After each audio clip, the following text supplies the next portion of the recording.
Voting జరిగేదాకా ఎవ్వరూ ఆగాలనుకోలేదు. దొరల నుంచి కాపర్ల దాకా ప్రతి ఒక్కరూ ఏ కనికరము లేని అత్యంత బలమైన సైన్యాన్ని సమకూర్చుకోవడం మొదలుపెట్టారు.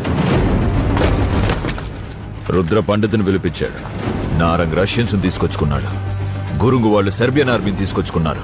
ఆఖరికి కాపర్లు కూడా ఒక్కొక్కరు 50 మందిని పోగు చేసుకున్నారు. గేట్లో ఈ రోజు కూడా 700 కొత్త ఎంట్రీలు జరిగాయి. ఇకపైన ఎవరొస్తారో ఎంతమంది వస్తారో తెలియదు.